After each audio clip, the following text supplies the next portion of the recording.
lejos ir de aquí a la playa. Pero para alguien que vive en Santiago, está más lado. 3 horas.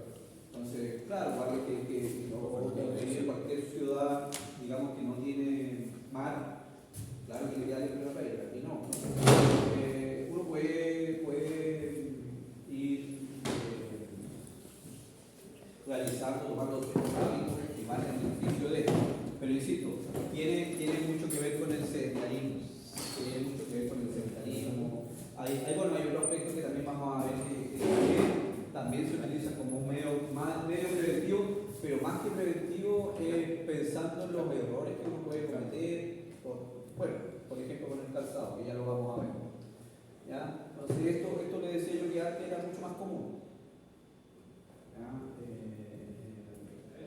Hoy en día, por diferentes motivos, ya se hace cada vez menos eso. Aparte que también cada vez nos urbanizamos más. Voy a hablar como viejo, como soy. Ustedes no alcanzaron a conocer el parque, ¿cómo se llama? Donde se hacen los eventos ahora, que está al frente de la catedral, Parque de Muy Baquena. Ustedes no se han visto fotos de los 80, yo tengo fotos de niños, todos tenemos fotos de niños, que eso era puro pasto, todo eso, era un parque. Y ahora está todo sentado, claro, y ya vienen para los que practican skate y todo, y patinaje también, se ocupa todo ese espacio, pero ahora está mucho más urbano, mucho más cementado. Entonces antes había lugares donde uno podía hacer esto, lo poco y nada queda quedando de césped natural, está más restringido incluso.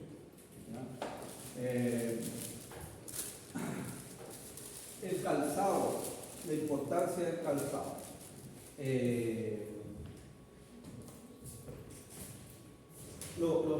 Todavía, si ustedes se van a las zapaterías tradicionales, zapaterías, no sé, que están en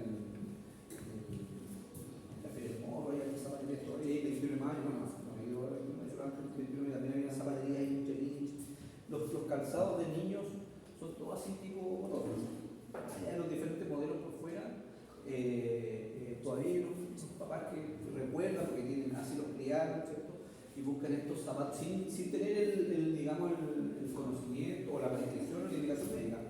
Pero dicen, no, es que la abuelita siempre decía que tenía que ser un zapato con ahí el realce en el alto tal. Quizás no conoce el lenguaje, pero a eso se refiere. Y la mayoría de los zapatos pequeños, ya pensando en los zapatos de los primeros pasos, de 1 a 2 años, son así. Pero es cierto que también nos podemos encontrar con las Converse de no sé qué talla 15, talla 18, y que son como las Converse. No, hoy día la otra marca que está hoy día existe otra marca de moda. ¿Cómo se llama la otra marca que está? Son Converse igual, la que todos tienen. Unas Vans, las negras y todo. Y en moda, en mi tiempo también usamos unas aquí y todo el liceo la misma sabía. Ahora yo veo entre todos los niveles, todos van con esas Vans negras. ¿Alguien las tiene? Entonces, estas, las Converse, bueno, y ese modelo, o chapulinas, no tienen nada, en plan. Y debo reconocer que cuando uno llega viejo se siente, uno va subiendo de peso y se siente el calzado más plano. Yo tengo la suerte, económicamente hablando, que mis dos hijos, uno de 13 y otro de 20, tenemos la misma talla. Así que, bueno, salgo a veces perjudicado porque yo uso mis zapatillas y así las llevamos. Entonces a veces tenemos unas zapatillas que son planas y de verdad que yo, viejo como estoy, ir a un evento o algo donde se puede estar 3 o 4 horas de pie, no puedo estar con eso. En los niños, por la hiperlaxitud natural, no es conveniente. Se ven bonitos, se ven bonolitas esas zapatillas, así las Converse o las Vans, talla 18, sí. Pero que empieza a caminar, que empieza a dar sus primeros pasos sin tener ese realce, es perjudicial. Porque ahí es cuando se empieza a dar forma al pie.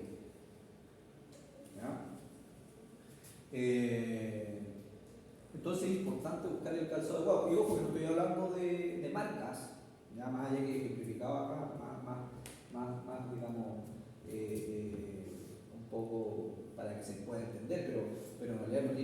con marcas. No quiere decir que la zapatilla Adidas o el zapato Hush Puppies tienen, sí, probablemente tienen más, esto tiene esa consideración. Pero esas mismas marcas ahora también están sacando otros modelos, que son como los más buscados. Por lo tanto, no tiene que ver con marca. Ustedes perfectamente pueden encontrar un calzado, digamos, de no una marca reconocida, pero es fundamental esto. De hecho, y también tiene un poco que ver con los estereotipos y que esto no, que ocupan bototos y que son como zapatos, poco menos que zapatos ortopédicos. Y no.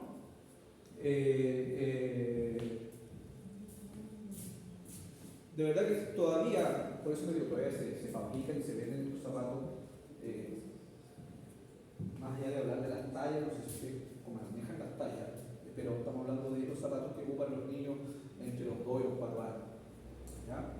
Que cuando empiezan, o sea, cuando caminan ya con mayor frecuencia. Entonces, para no llegar a necesitar un calzado ortopédico. Entonces, por ahí, todo esto les decía yo que son, más allá que dicen como parte de un tratamiento, tiene que ver más con medidas preventivas y con educación, que uno tiene que esperar a los papás. ¿Es importante el calzado? Sí, es importante el calzado. ¿Ya? Lo otro que se sugiere, bueno, antes porque se veía esto, que también tenía que tener estos fijadores o ser zapatos más altos, ¿cierto? Entonces fijar un poco, alcanzar a fijar el tobillo. Y también, o los que tenían de horma alta, tiene que ver con esto, y por eso es que existían los fabricantes de zapatos. ¿Ya? Como les digo, hoy en día aparecen una infinidad de modelos que si bien es cierto tema estético, de moda, sí, no se le puede prohibir, pero sí entender que desde el punto de vista del desarrollo y la formación del arco plantar y del pie general son más convenientes estos que tienen con ese formador del arco plantar. ¿Ya? Ya como tratamiento correctivo propiamente tal, habíamos dicho que es fundamental el tratar de corregir el valgo. Ahora, este valgo con kine es un poco probable. Claro, podría ayudarlo, qué sé yo, elongando los peroneos, podría ayudarlo trabajando con el tibial posterior, entonces, con trabajo de propiocepción, con trabajo sobre superficie inestable, sí, pero cuando existe ya, pensando que este chico podría tener, no sé, unos 12, 13 pequeños, no es un niño pequeño, plantilla. Y la plantilla, no pensemos en la plantilla típica que es solamente con el arco, digamos, longitudinal, sino una plantilla correctiva con un realce ahí, por el borde medial. Y se entiende que si yo coloco aquí una cuña, o una plantilla con una cuña ahí, inmediatamente se va a coser algo aquí. Y no es tan complejo. A veces se mandan a hacer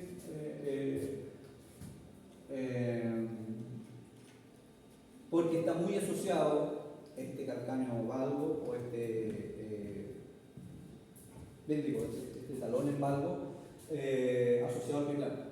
La línea de coronamiento hacia anterior en el arco longitudinal. ¿Ya? Pensando en la hiperlaxitud, si ese es uno de los problemas que tenemos, y nosotros como kinesiólogos no vamos a poder atacar la laxitud excesiva de esa cápsula y ligamento.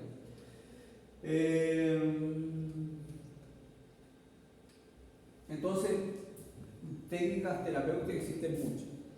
Podemos ir porque, claro, el principio básico, más allá que sea un niño, tenemos que evitar o prevenir, ahí no vamos a encontrar con musculatura sobreactivada, pero sí podemos ir liberando tejido blando, cosa de que ciertos músculos que tienen una tendencia al acortamiento producto de ese hábito postural, lo podamos corregir, lo podemos ayudar aplicando test correctivos, test neuromuscular también, ¿ya? Pero es complemento. Lo más importante son los ejercicios. Es decir, aquí hay una combinación de ejercicios quizás no correctivos que va a depender mucho de la edad. Los niños más bien pequeños, tanto lo que hay que corregir, pero a medida que van avanzando en edad, sí, lógicamente tenemos que ir sumándole ese tipo de trabajo. ¿Ya? Y bueno, considerar siempre al niño o el desarrollo con todos sus aspectos. ¿Ya? De verdad que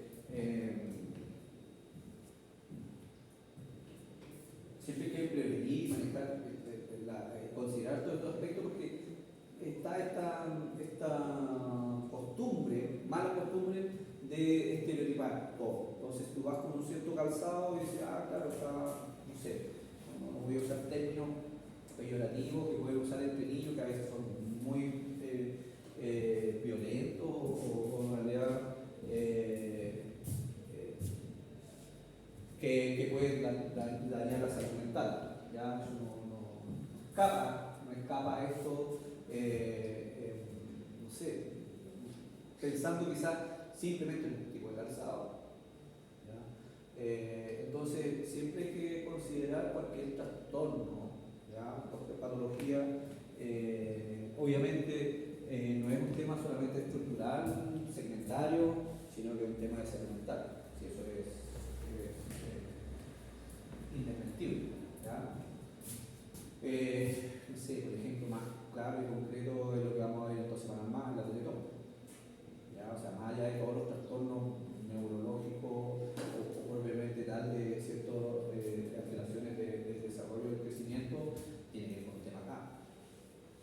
¿No? O sea, cuando uno habla de chicos que luchadores, más allá de lo físico, tiene que ver acá. ¿Ya? Y ahora, no tengo una certeza, pero con gran seguridad puedo decir que todos esos chicos, todas esas personas que han sido pacientes Teletón tienen una resistencia mental mucho más que todos nosotros.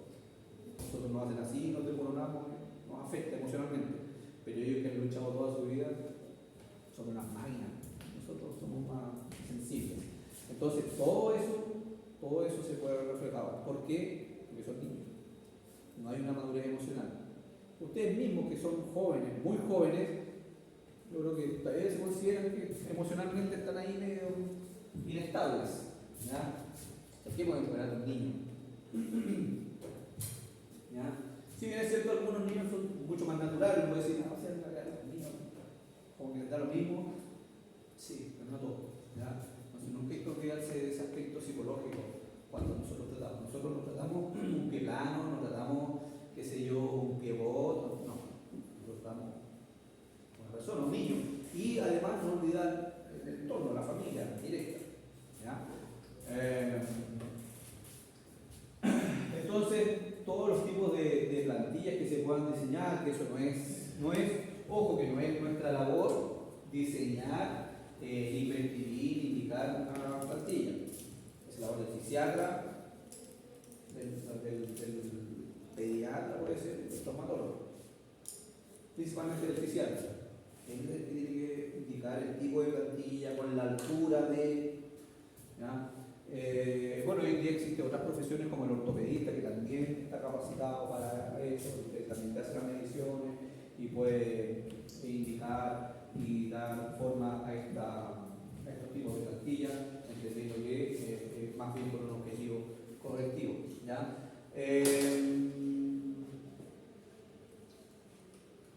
Bien.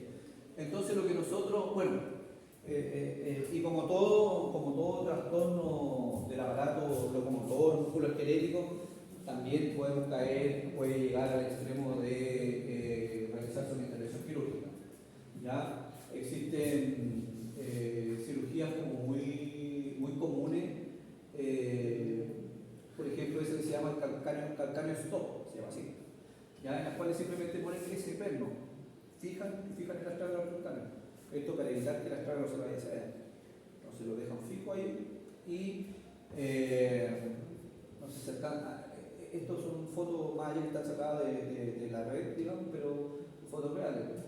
Un pie plano grosero, que es el calcáneo como está.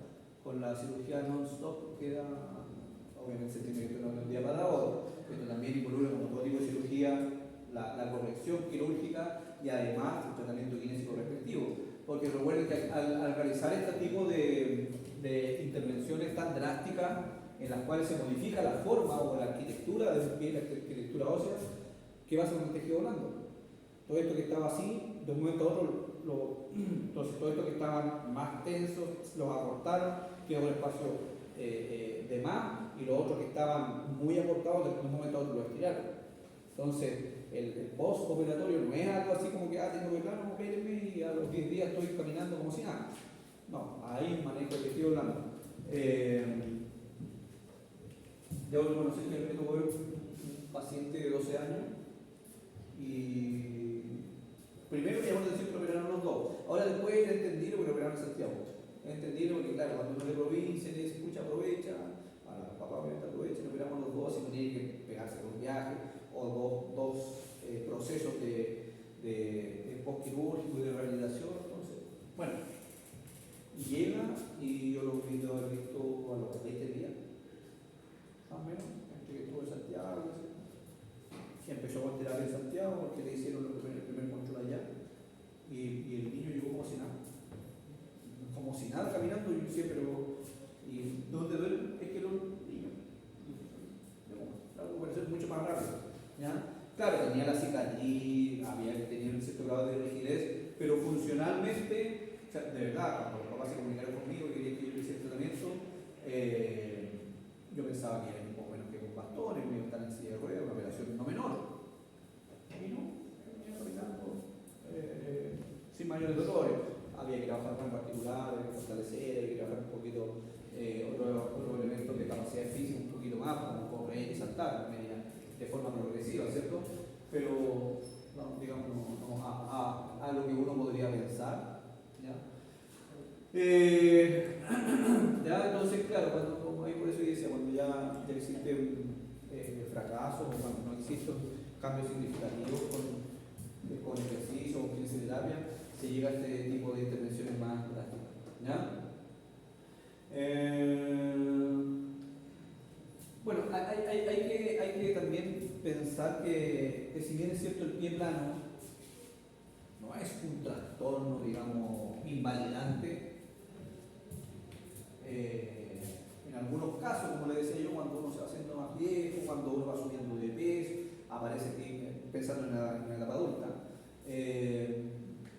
aparecen dolores, ¿ya? Porque claro, cuando uno es joven, los tejidos son más laxos, más flexibles, más maleables y no duelen, ¿ya? Nada, y pueden estar 15 horas del día caminando, moviéndose con esa zapatilla cierto plana, sin ningún tipo de nada. Pero ahora cuando va pasando la edad van apareciendo este tipo de malestares, por lo tanto ahí ya es más paliativo el tratamiento. Pero sí, sin ser invalidante, sí puede ser perjudicial en cuanto al rendimiento, en este caso de exigencias mayores, por ejemplo en el rendimiento deportivo. Es cierto, puede haber deportistas con hiperlaxitud, sí, y puede llegar digamos, a niveles más altos de rendimiento, sí, pero siempre hay que considerar ese que es un factor negativo, un factor que te limita, que te restringe un poco. Por lo tanto hay que trabajarlo en doble, hay que tener con mayor razón buena musculatura, hay que trabajar con mayor razón todo lo que son los elementos proprioceptivos, ¿ya?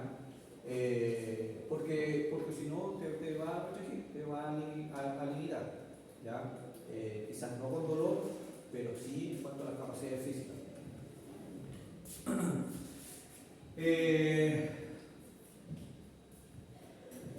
Nada es mágico, no existe y para ningún trastorno de este tipo, no existe la panacea, así como para el escoliosis no existe, no, con este tratamiento le vamos a la columna. No, la tendencia lamentablemente si ya tienes una curva escoliosis es que se vaya aumentando. Lo que podemos hacer es frenar, podemos disminuir un poquito ese ángulo, ciertos grados de lateralización, pero no podemos prometer que lo vamos a alinear. En el pie plano pasa algo similar, ¿ya? Como el pie plano es multifactorial, no todos los factores yo los manejo, ni como equipo médico kinesio, ¿ya? Por lo tanto, las expectativas hay que ser centrado, existe la solución, digamos, 100% efectiva. Bueno, esto que hemos ido comentando. Bueno, y obviamente estamos hablando de ahí los pies planos que fueron asociados al pie plano laxo, o sea, asociados a una hiperlaxitud, considerar todo esto que va a ser parte de la vida diaria, no que es algo limitante, no pensando obviamente en un pie plano de tipo neurológico, de tipo de trastorno musculoesquelético, por alguna agenesia o qué sé yo, ¿ya? Entonces Entonces, todas estas consideraciones en el caso del pie plano. Y llegamos ya a trastornos ortopédicos un poquito más complejos, ¿ya? Que si obviamente no son tratados, sí pueden llegar a ser limitantes o invalidantes, ¿ya? Obviamente los avances de la ciencia hoy en día permiten que hay deportistas reconocidos de alto rendimiento que nacieron con pie gordo. Llegan al alto rendimiento igual, pero pasando por un proceso, ¿cierto? Adecuado, por un proceso de recuperación, ¿ya? Entonces el pivot, o también llamado pie sango, es una patología congénita, ¿ya? Que se caracteriza por el pie varo equino, el metatarso en varo, el talo en varo y el astragalo vertical. Puede ser o uno u otro. Estos trastornos también están por separado, que lo vamos a ver a continuación. Cuando hay una suma de estos hablamos del pivot. O en algunos casos, si tiene solamente un astragalo vertical, también se asimila al pivot, o solamente tiene el talo varo, o sea, asociados dos de estos, se habla del pivot, ya que es una suma de trastornos. Este es digamos, foto del pivot. Hay cambios en la arquitectura ósea, ¿ya? Pero eso lo vamos viendo en detalle ahora. Por ejemplo, el pie varo, equino congénito. Pie varo. Aquí, al ser congénito, uno puede decir, escucha, ¿por qué? Fue que dentro de su desarrollo fetal, ¿cierto? Estuvo en una posición X determinada, una posición determinada que generó este equino. Puede ser que dentro de esa misma posición impidió que el desarrollo que de los metatarsos, ¿cierto?, aumentaran o crecieran como debía ser. Puede que esa posición haya generado ciertos acortamientos musculares, ¿ya?, que provocaron esta mala posición del pie. Por lo tanto, es lo que habitualmente decimos en los trastornos ortopédicos, en los trastornos del crecimiento. ¿Qué es lo que fue primero? El huevo de ahí. Es que este acortamiento muscular generó esta deformidad a nivel óseo, o debido a la posición en la cual quedó dentro de este desarrollo intrauterino, hizo que los huesos no crecieran a una longitud adecuada. Por lo tanto, los músculos no tuvieron para que quieran más cortos. Entonces, en realidad, se hace referencia a una patología congénita, pero que puede ser provocada por muchos factores, todos, obviamente, dentro de la vida intrauterina. No tiene nada que ver con factores genéticos, cromosómicos, ni nada, ¿no? Habitualmente tiene que ver simplemente pensando solamente en un pie equino congénito. Hay trastornos neuromusculares, cromosómicos, sí, ya ahí está asociado a otra patología. Pero no, digamos, cuando no hay ningún otro tipo de patología ni trastorno asociado, solamente el niño nació con un pie varo congénito, es porque habitualmente tiene que ver con parte del desarrollo en la vida intrauterina, ¿ya? Características es la abducción y supinación del antepié. El pie está ligeramente supinado. El equino del talón, ¿ya? Posición equina, y una rotación interna del calcáneo, se va un poco hacia adentro. Estas características, ahí están mucho más graficados, ¿ya? La prevalencia bastante. Ahora, ojo, que esta es la prevalencia en cuanto obviamente, a la pesquisa, ¿ya? Se entiende que mientras antes se diagnostica, comienza con un proceso de recuperación con mejores resultados, con mejor pronóstico, ¿ya? Lo que hemos comentado, hoy en día hay acceso a más educación, a más información, a más salud en general, ¿cierto? Cualquier niño que nace en el servicio público tiene acceso a todo esto, que se hace una evaluación, digamos, en ese sentido estamos bien, ya si nos comparamos a otros países que, digamos, no está tan avanzado o actualizada la ciencia, ya por lo tanto los métodos preventivos para corregir ¿ya? Si aquí lamentablemente la prevención no me sirve introterir, pero si una vez que nace, o porque incluso se puede ser diagnosticado a nivel de introterino, pero no hay mucho que hacer. Pero sí cuando nace uno puede comenzar con las correcciones debidas. La etiología, bueno, lo que yo les comentaba, factores mecánicos principalmente, y bueno, y si existen enfermedades neuromusculares, ahí en realidad muchas veces, o en algunos casos, pasa casi a segundo plano esto, porque si hay una enfermedad neuromuscular que genera otro tipo de trastornos mucho más complejos, lógicamente se centra más en él, ¿ya? Y el pie varo, ¿cierto? Equino, congénito, es uno más, lo menos grave, lo menos complejo. ¿Ya? Entonces, esto que les mencionaba del desarrollo fetal. Ahí, por ejemplo, hay un unilateral, que también muchas veces es bilateral, ¿ya? Pero se fija en tal comparativo de un pie indemne, un pie sano, en comparación a un pie con esta patología. ¿Ya? Bueno, dentro de lo que es las modificaciones en la arquitectura ósea, ¿cierto? Es lógico pensar que a nivel arquitectónico se desmorona todo, ¿ya? Por lo tanto, las técnicas terapéuticas que uno, los procedimientos terapéuticos que uno puede hacer, más allá de la movilización o técnicas arquitectónicas, vamos a depender 100% de las correcciones que pueda realizar el médico, que principalmente son ortopédicas o incluso pudiendo llegar a ser quirúrgicas, muchas de ellas. Y no hablamos de una cirugía reconstructiva o reparativa, sino que estamos pensando que son cirugías secuenciales, en las cuales se van corrigiendo ciertos aspectos. La mayoría de estos chicos no tienen una cirugía. Pueden tener 3, 5, 10 cirugías en un solo día. ¿Ya? Porque va de la mano a su desarrollo, a su crecimiento. Por eso no es que, esperemos que cumpla un año y ahí lo operamos y corregimos todo. No. Muchas veces por eso va combinando métodos correctivos, quirúrgicos con métodos ortopédicos, siendo siempre, bueno, la mayoría de las veces la primera elección obviamente el método ortopédico, salvo que sea algo muy, digamos, demasiado grave, demasiado severo, quizás ahí se puede intervenir, o sea, hacer una intervención digamos, en primera instancia o primera elección, pero principalmente tiene que ver con métodos ortopédicos, ¿ya? Entonces todo tiene que ver con las correcciones más bien individuales, corregir ese varo del retropié, corregir el astral, que pueda estar descendido, corregir esos metatarsos que pueden estar supinados, ¿ya? Si tiene una incidencia en la arquitectura ósea, obviamente tiene que ser un procedimiento quirúrgico. ¿Ya?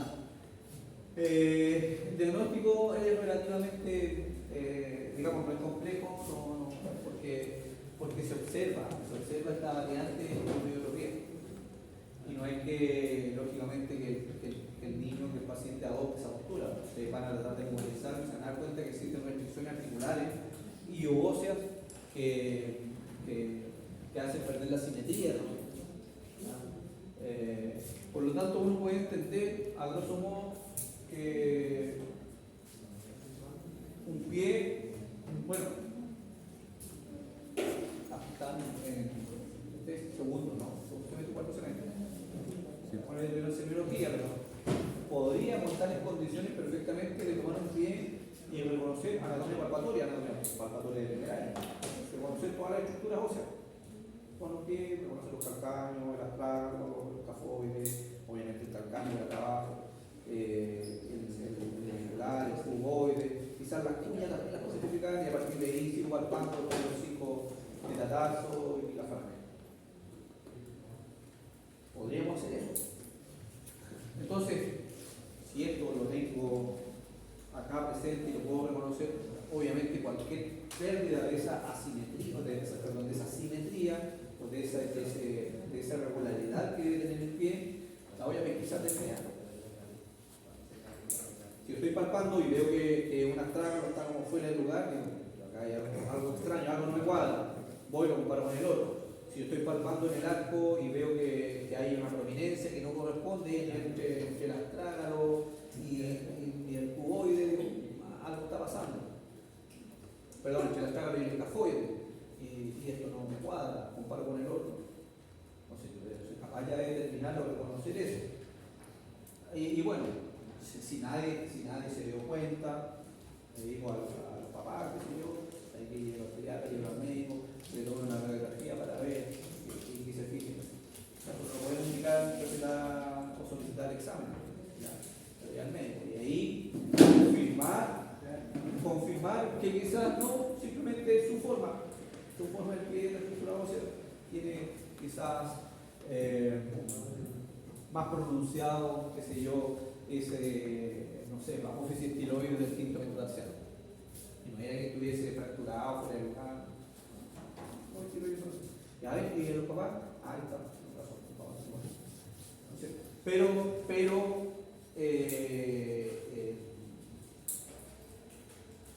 más allá de los hallazgos específicos que podamos encontrar, si nos llama la atención algo y lógicamente, con mayor razón, si existe una asimetría entre uno y otro, obviamente hay que decirse que para que tomar el examen. Oye, si usted mismo, pero mire, fíjese, mire este pie y mire el otro. Y esta prominencia ósea no está acá, aquí corresponde. ¿Ya? O sea, no puede ser que el ejemplo que le he dado un par de veces, que van a quina respiratoria y no se hayan dado cuenta de eso. ¿Ya? Entonces decía que como diagnóstico, obviamente más allá de las diferencias propias que puedan observarse en un o más característico, siempre si yo la evaluación en general, la evaluación kinésica va a ser la misma, porque siempre más allá de la anamnesis partiré con una inspección, palpación, por lo tanto de ahí yo puedo verificar todo eso y de ahí ya con examen radiográfico o imaginológico poder confirmar o descartar estos trastornos. ¿Ya? Entonces, en la radiografía, bueno, y recordar que en los niños pequeños, ¿cierto? En los lactantes, no existe esta madurez ósea. No nos vamos a encontrar con esto, vamos a encontrar con principalmente cartílago, ¿ya? Pero sí se puede determinar, igual como lo veíamos en las radiografías de cadera, ¿cierto? Cuando veíamos la displasia de cadera, que sí, por los núcleos de osificación podíamos, que era evidente que la cadera estaba fuera de lugar, estaba hablando de una displasia. Independiente que no vea una cabeza propiamente tal, un cuello femoral, pero si ustedes ven que en esa neoformación, o sea, en esa formación incipiente que hay, se puede determinar que está como fuera de lugar. ¿Ya? Entonces, la medición de los ángulos es importante, pero como les decía yo, teniendo en cuenta que estamos hablando de niños, donde no existe todavía una madurez ósea. ¿Ya? Bueno, básicamente les decía yo que nuestro objetivo es mantener la movilidad, ¿ya? En relación a las correcciones tanto ortopédicas o quirúrgicas que puedan ser realizadas por el equipo médico. ¿Ya? Lo que no, o sea, lo peor que nos puede pasar es que ese pie se vaya tornando rígido. Lógico, si se va tornando rígido y llega a una madurez, pensemos que por diferentes motivos no tenía acceso, vivía en el rural, pero en un pueblo muy lejano, entonces no tenía la posibilidad de venir a estas intervenciones y llega a los 15 años y ya, ¿qué vamos a hacer? Está claro, medio tendría que operar y prácticamente reconstruir ese pie. Por eso es importante que todas estas intervenciones vayan haciendo a su debido tiempo, a medida que va creciendo, por eso es parte de las alteraciones del desarrollo. ¿Ya? Y como les decía, que existen casos emblemáticos de algunos deportistas que hicieron todo a su debido tiempo y llegaron al alto rendimiento.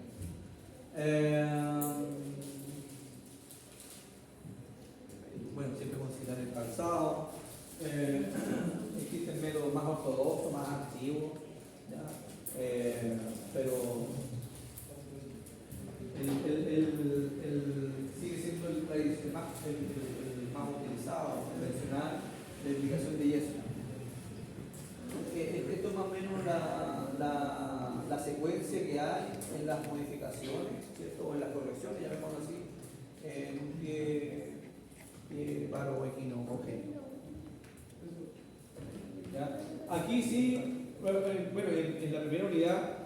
Les decía yo que yo quería hacer un poco y nada se ocupa de eso. Pero esto no sé. Para ir corrigiendo. Se ocupa TEI también, pero cuando es muy severo y hay modificaciones o alteraciones en la forma o en la estructura ósea, sí, hay que aplicar movilizadores rígidos. Hay que aplicar yeso. ¿Ya?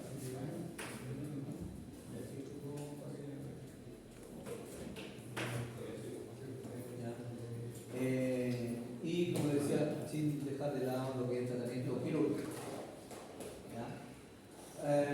Aquí en el tratamiento quirúrgico, bueno, como todos los trastornos de tren inferior en general, obviamente lo tenemos que asociar a la marcha. Por lo tanto, todo lo que sea corregible, porque recuerden que las correcciones principalmente debe ser ósea, vamos a ver la arquitectura ósea, salvo que el factor biomecánico, etiológico fundamental sea musculatura, por ejemplo, sea un acortamiento muscular. Ahí siempre se va a preocupar de elongar ese músculo, estirarlo, puede que provoque una reinserción, lo cambie de la posición donde está en ser, pero si no, se va a aplicar en la estructura ósea. Y si en la estructura ósea van a haber modificaciones biomecánicas que a veces no van a estar consideradas dentro de la cirugía, o más bien las consideran como parte de. Entonces ahí va aquí, y ahí viene el error kinésico. Y cuando no está bien informado, cuando no fue bien explicado, claro, los papás van a pensar que es una cirugía y se corrigió todo, ¿no? Porque ahora viene el proceso, no sé si más complejo, pero complejo aún, de la rehabilitación, donde tenemos que adaptar todo ese tejido blando, cápsulas de ligamento y principalmente muscular a esta nueva forma. Si no había ocurrido, si fue un procedimiento en los primeros años conservador, o sea, con yeso, igual a los 5 años y corrigió un poco, pero no corrigió. Entonces decidieron, no, a los 5 años saben que ya ahora después no hay que operar. Ya no se logró más, nos ahora corregimos con la cirugía. Y se corrige, papá van a pensar que o sea, operando le va a quedar como nuevo. No. ¿Por qué? Porque todo esto tenemos que adaptar todos los estabilizadores activos, toda la musculatura la tengo que adaptar a esta nueva forma ósea, a esta nueva estructura ósea. Por lo tanto, ahí obviamente nuestro rol es fundamental. El pronóstico es, como la mayoría de los trastornos del desarrollo, si es diagnosticado de forma precoz, si es diagnosticado de forma adecuada, el pronóstico debe ser bueno. Si este diagnóstico se hace de forma tardía, lógicamente la recuperación y el pronóstico no va a ser tan bueno. No es catastrófico, más se entiende que más hoy en día que los avances de la ciencia van cambiando métodos quirúrgicos, se va mejorando siempre. Los casos severos quizás debiesen incluso llegar a ser corregibles casi en un 100%, por lo tanto el pronóstico siempre debe ser alentado, ¿ya? Pero con un diagnóstico precoz. Tenemos el metatarso var.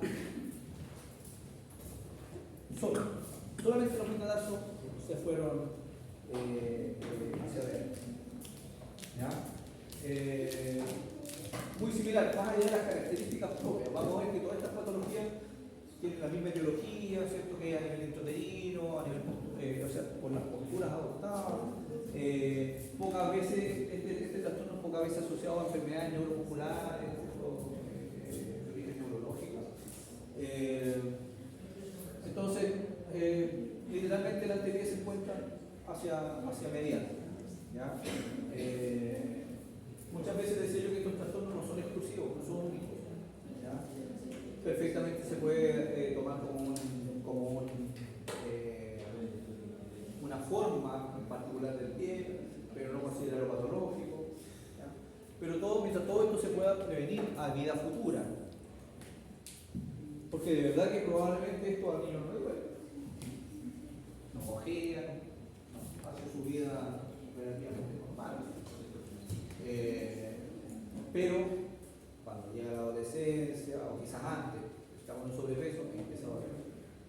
Si comienza con su desarrollo, su madurez ósea, el tema de la adolescencia, o ya cuando ya son más jóvenes o adultos, ¿cierto? Los tejidos blandos pierden hidratación, pierden la capacidad de hidratarse, o sea, se envejecen, la capacidad oxidativa, o sea, se envejecen. Entonces, no, más rígido. En palabras simples, los tejidos se vuelven más rígidos y aparecen los dolores. Entonces, si viene un paciente adulto con un metatarso barro, ya, ¿qué vamos a hacer? Solamente tratamiento paliativo, flexibilizar dentro de lo que se pueda.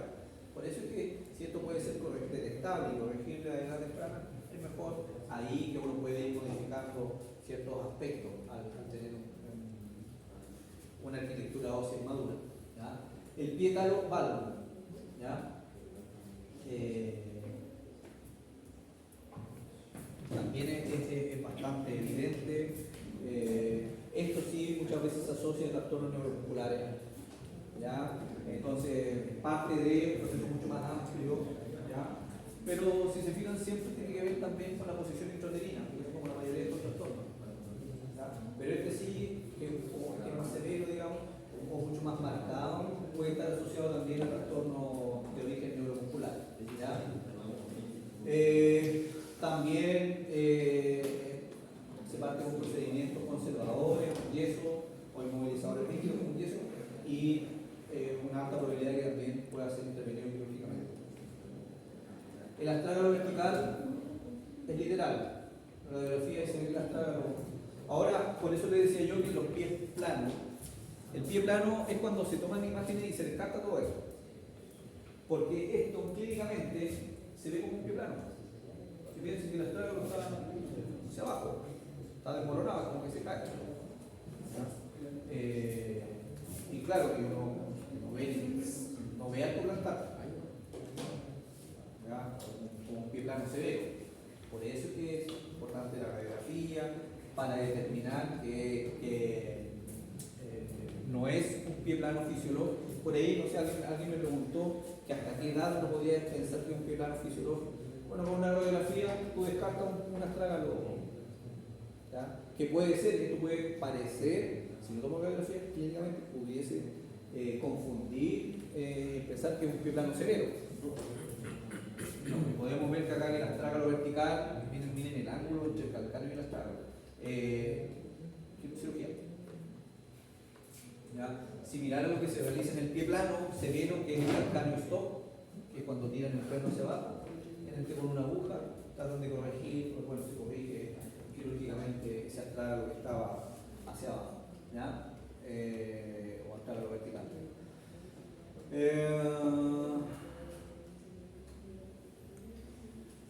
Ya, entonces también los procedimientos quirúrgicos son de primera elección y de ahí venimos nosotros, ¿cierto?, a tratar de restablecer las funciones y los movimientos, tanto óseos como artropneumáticos, de buena manera, para que realmente pueda restablecer la función natural. ¿Ya? ¿Dudas, preguntas, consultas? ¿Hay una lista? ¿Sí, una lista? Profe, consulta, ¿por qué se le ve hay algunos jugadores que se le forma como un callo atrás del talón? ¿Cómo? Hay algunas personas, o los que mayoría que juegan pelota, que se le forma como un callo atrás del talón. Pero... Y siempre se le corta una parte del zapato, como un cuadradito, por el tema de... Ah, pero ya, tiene que ver... No, son patologías. Simplemente con la descarga del calcáneo, ya básicamente sí a nivel del talón. Entonces recuerden que basta un par de milímetros de diferencia, y esto que en algún momento yo les digo un ejemplo de estos calcáneos algo así severo y que a veces uno lo toma como tan natural, y el que ocupa, y ahí sí, no hablemos de marca, pero depende mucho de la calidad del calzado, que se gasta más rápido. Entonces tú ves que están hacia adentro y se acentúa más. Es el ejemplo claro de que tienen una pisada incorrecta o desbalanceada. Muchas veces yo les decía que antes los kinesiólogos pedían que me trae tu zapatilla, tu zapato regalo. Y tú ves, viendo el desgaste, ¿ya? más inclinado hacia uno u otro, te das cuenta cuál es la forma de la pisada. Pero hoy en día, yo les comentaba que yo conozco, no personalmente, pero sé que existen tres centros, no sé, donde hacen la evaluación dinámica de marcha con software, con todo lo que antes no, antes el papel de calco y talón o sea, y la planta con talco, entalcada. Pero entonces, ¿por qué? Porque eso te permite ir evaluando precisamente la pisada. Entonces, en esta evaluación dinámica, te permite ver incluso en la marcha, ver si estás apoyando, ¿cierto?, la superficie que corresponde. Si no, a simple vista, claro, tú ves en el desgaste del calzado y obviamente, respondiendo a tu pregunta, eso hace que donde hay mayor descarga, hace que aparezca más o se vaya formando mayor callosidad. ¿Ya?